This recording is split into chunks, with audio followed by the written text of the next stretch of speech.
Hi hello WhatsApp people, ಎಲ್ಲರೂ ಹೇಗಿದ್ದೀರಾ? ನಾನಂತೂ ಸಖತ್ತಾಗಿದ್ದೀನಿ, ನೀವು ಸಖತ್ತಾಗಿದ್ದೀರಾ ಅಂದ್ಕೊಂಡಿದ್ದೇನೆ. Welcome to mister throttle trick. ಜೈ ಶ್ರೀರಾಮ್. ಸೊ ಎಲ್ಲಿದ್ದೀನಿ ಏನು ಅಂತ ಅಂದ್ಕೊಂಡ್ರಾ? ಇಲ್ಲಿ ನೋಡಿ, ನಮ್ಮ ವೀರಕ್ಷ ಒಬ್ಬಳೇ ಏನು ಸಖತ್ತಾಗಿ ನಿಂತಿದ್ದಾಳೆ. ಎಂಥ ಸೀನರಿ ಗುರು, ಸನ್ಸೆಟ್ ವ್ಯೂ ಪಾಯಿಂಟು. ಅಲ್ಲಿ ನಮ್ಮ ವೀರಕ್ಷ ಫುಲ್ ನೀಟಾಗಿ ಸರ್ವಿಸ್ ಆಗಿ ಫುಲ್ ಬೊಂಬಾಟ ಕಾಣ್ತಿದ್ದಾಳೆ. ಸುಮಾರು ದಿವಸ ಆಗೋಗಿತ್ತು ವಿಡಿಯೋ ಅಪ್ಲೋಡ್ ಮಾಡಿ, ದಯವಿಟ್ಟು ಕ್ಷಮಿಸಿ. ಸ್ವಲ್ಪ ಬ್ಯುಸಿ ಇದ್ದೆ, ಹಾಗಾಗಿ ಅಪ್ಲೋಡ್ ಮಾಡೋಕ್ಕಾಗಿಲ್ಲ. ಸೊ ಇವತ್ತು ನಿಮಗೆ ಒಂದು ಒಳ್ಳೆಯ ವಿಷಯ ತೊಗೊಂಬಂದಿದ್ದೀನಿ. ಈ ಹೆಡ್ಲೈಟು ಪ್ರೊಜೆಕ್ಟರ್ ಹೆಡ್ಲೈಟ್ ಆ್ಯಕ್ಚುಲಿ ಎಲ್ಲ ಗಾಡಿದಲ್ಲೂ ನೋಡಿದ್ರೆ ನಿಮಗೆ ಲೋ ಬೀಮ್ ಹಾಕಿದಾಗ ನಿಮಗೊಂದು ಬಾರ್ಡರ್ ಲೈನ್ ಥರ ಒಂದು ಲೈನ್ ಬರುತ್ತೆ. ಸೊ ಆ ಲೈನು ನಿಮ್ಗೇನಾಗುತ್ತೆ, ಹಾಫ್ ಆಫ್ ದ ವೇಗೆ ನಿಮಗೆ ಬೀಳುತ್ತೆ. ಸೊ ಅದನ್ನು ಹೈ ಬೀಮ್ ಹಾಕಿದಾಗ ಅದು ಹಿಂಗಿರೋ ಹಾಫ್ ಲೈನ್ ಮೇಲೆ ಇನ್ನೊಂದು ಲೈಟ್ ಬಂದು ಹಿಂಗೆ ಪ್ರೊಜೆಕ್ಟ್ ಆಗುತ್ತೆ.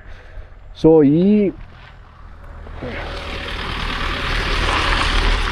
ಸಾರಿ ಫಾರ್ ದ ನಾಯ್ಸ್, ಮೈಕ್ ತೊಗೊಂಬಂದಿಲ್ಲ, ಸೊ ಹಂಗಾಗಿ ನಾಯ್ಸ್ ಜಾಸ್ತಿ ಇರುತ್ತೆ. ಸೊ ಆ ಲೈಟನ್ನು ಅಡ್ಜಸ್ಟ್ ಮಾಡ್ಕೊಳ್ಳೋಕ್ಕೆ ನಮ್ಮ KTM ಅಲ್ಲಿ ಇಲ್ಲಿ ನೀವೇನು ನೋಡ್ತಿದ್ದೀರಾ, ಇದೊಂದು ಸ್ಕ್ರೂ ಇದೆಯಲ್ಲ, ಇದು ಆ್ಯಕ್ಚುಲಿ ಅಡ್ಜಸ್ಟ್ಮೆಂಟ್ ಸ್ಕ್ರೂ. ನಿಮ್ಗೆ ಇಲ್ಲಿ ಆ್ಯಲನ್ ಕೀದ್ ಕೊಟ್ಟಿದ್ದಾರೆ, ನಿಮ್ಗೆ ಬಹುಶಃ ಕಾಣ್ತಿದೆಯೋ ಇಲ್ಲೋ ಗೊತ್ತಿಲ್ಲ. ಇಲ್ಲಿಂದ ಒಂದು 5 ಇಂಚ್ ಅಲ್ಲ, 5 ಸೈಜ್ ಆ್ಯಲನ್ ಕೀ. ಸೊ ಇಲ್ಲಿ ಹಾಕಿ ಇದನ್ನು ಟೈಟ್ ಮಾಡಿದ್ರೆ ನಿಮ್ಗೆ ಈ ಸೆಟ್ ಏನಿದೆ, ಇದು ಇಂಡಿವಿಜುವಲ್ ಸೆಟ್ ಇದೆಯಲ್ಲ, ಇದು ಫುಲ್ ಟೈಟ್ ಮಾಡಿದಷ್ಟು ಇದು ಹಿಂಗೆ ಒಳಗೆ ಮೂವ್ ಆಗುತ್ತೆ. ಸೊ ಹಾಗಾಗಿ ನಿಮ್ಮ ಪ್ರೊಜೆಕ್ಷನ್ಸ್ ಆವಾಗ ಸ್ವಲ್ಪ ಕೆಳಗೆ ಬರುತ್ತೆ. ಇಫ್ ಇನ್ ಕೇಸ್ ಅದನ್ನ ಜಾಸ್ತಿ ಲೂಸ್ ಮಾಡಿಕೊಂಡ್ರೆ ಇದು ಸ್ವಲ್ಪ ಮೇಲೆ ಬರುತ್ತೆ. ಸೊ ಇದೊಂದು ಒಳ್ಳೆ ಅಡ್ವಾಂಟೇಜು 390 ADVದಲ್ಲಿ. ಆಮೇಲೆ ನಂದು ಎಕ್ಸಾಸ್ಟ್ ಇತ್ತು, ಅದನ್ನು ಸ್ಟಾಕ್ಗೆ ಹಾಕಿದ್ದೀನಿ. ಬಿಕಾಸ್ ಏರ್ ಫಿಲ್ಟ್ರ್ ಚೇಂಜ್ ಮಾಡಿಸಿರಲಿಲ್ಲ, ಬ್ರೀದಿನ್ ಸ್ವಲ್ಪ ಕಮ್ಮಿ ಇತ್ತು. ಸೊ ಹಾಗಾಗಿ ಸ್ಟಾಕ್ ಎಕ್ಸಾಸ್ಟ್ಗೆ ಮತ್ತೆ ಬಂದಿದ್ದೀನಿ. ಆಮೇಲೆ ನಿಮ್ಮ ಬ್ರೇಕ್ ಪ್ಯಾಡ್ಸ್ ಹೇಳಬೇಕು. ಬ್ರೇಕ್ ಪ್ಯಾಡ್ಸ್ ಬಂದು ಫುಲ್ಲಿ ಸಿಂಥೆಟಿಕ್ ಬ್ರೇಕ್ ಪ್ಯಾಡ್ಸ್ ಹಾಕ್ಸಿದ್ದೀನಿ ನಾನು, ರೇರು ಮತ್ತು ಫ್ರಂಟ್ ಎರಡೂ ಸೇರಿ ನನಗೆ ಆಲ್ಮೋಸ್ಟ್ 3000 ಕಾಸ್ಟ್ ಆಯಿತು. 1700 ಆಲ್ಮೋಸ್ಟ್ 3000 ಚೇಂಜ್ ಆಯಿತು. ಬ್ರೇಕ್ ಪ್ಯಾಡ್ಸ್ ಅಂತೂ ಸಕ್ಕತ್ತಾಗಿದೆ. ₹200 ಬ್ರೇಕ್ ಪ್ಯಾಡ್ಸ್ ಗುರು, ಸ್ಟಾಕ್ ಬ್ರೇಕ್ ಪ್ಯಾಡ್ಸು ಕಂಪನಿದಲ್ಲಿ KTM ಶೋರೂಮಲ್ಲಿ. ಆ ಬ್ರೇಕ್ ಪ್ಯಾಡ್ಸ್ 3 ತಿಂಗಳಿಗೆಲ್ಲ ಹೋಗ್ಬಿಡೋದು, because it was not so worth it. So ಹಂಗಾಗಿ ನಾನು fully synthetic brake pads ಹಾಕ್ಸಿದ್ದೀನಿ.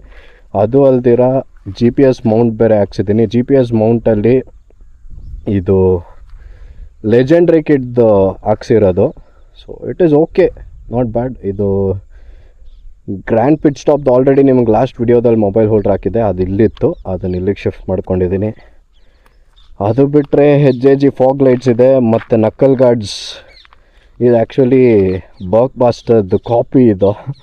I got it for almost 1200 ಏನೋ ಬಿತ್ತು. 1000 ಚೇಂಜ್ ಅಷ್ಟೇ ಇದೆ, ಅಂಥ ಬರೀ ಕಾಸ್ಟ್ಲಿ ಏನಿಲ್ಲ. ಬಟ್ ಇಂಪ್ಯಾಕ್ಟ್ ಸಕ್ಕತ್ತಾಗಿ ತಡ್ಕೊಂಡಿದೆ, ಬಿಕಾಸ್ ಒಂದು ಸತಿ ಬಿದ್ದೆ ಗಾಡೀಲಿ. ಸೊ ಇಲ್ಲಿ ನೀವು ನೋಡ್ತಿರ್ಬೋದು, ಈ ಇಂಪ್ಯಾಕ್ಟ್ ಬಿದ್ದಿರೋದ್ರಿಂದ ನನಗೆ ಇಲ್ಲೇನೂ ಎಫೆಕ್ಟ್ ಆಗಿಲ್ಲ. ಇನ್ಫ್ಯಾಕ್ಟ್ ಮಿರರ್ ನೋಡಿದ್ರು ಕೂಡ ಮಿರರ್ಗೂ ಎಫೆಕ್ಟ್ ಆಗಿಲ್ಲ. ನನಗೆ ಎಫೆಕ್ಟ್ ಆಗಿದ್ದು ಈ ಕ್ರ್ಯಾಶ್ ಗಾರ್ಡ್ಗೆ ಮತ್ತು ಇಲ್ಲಿ ಸ್ಲೈಡರ್ಸಿಗೆ ಮಾತ್ರ ಉಚ್ಕೊಂಡು ಹೋಗಿದೆ. ಅದು ಬಿಟ್ಟರೆ ವೀರಕ್ಷ ಇಸ್ ಆಲ್ವೇಸ್ ಫೈನ್. ಅವತ್ತು ನನ್ನ ಕೇರ್ಲೆಸ್ಸು ಒಟ್ಟೊಳಗೆ ಬಿದ್ದೆ. ಅದು ಅಲ್ದಿರ ಟಯರ್ಸ್ನು ಚೇಂಜ್ ಮಾಡಿದ್ದೀನಿ. ಟಯರ್ಸ್ ವಿಡಿಯೋ ನೀವು ಆಲ್ರೆಡಿ ನೋಡಿರ್ತೀರ. ಮ್ಯಾಕ್ಸಿಸ್ ಎಕ್ಸ್ಪ್ಲೋರರ್ 0.2 ಹಾಕ್ಸಿರೋದು. 50% ಆಫ್ ರೋಡು, 50% ADV. ಒಳ್ಳೆ ಗ್ರಿಪ್ ಇದೆ, ಬಟ್ ಕಾರ್ನರಿಂಗಲ್ಲಿ ಸ್ವಲ್ಪ ವಾಬಲ್ಸ್ ಇದೆ, because this is completely for off road ಅಂತ ಹೇಳ್ತಾ ಈ ವಿಡಿಯೋನ ಇಲ್ಲಿಗೆ ಎಂಡ್ ಮಾಡ್ತಾ ಇದ್ದೀನಿ. I will be back with another video. Until unless do like, share and subscribe.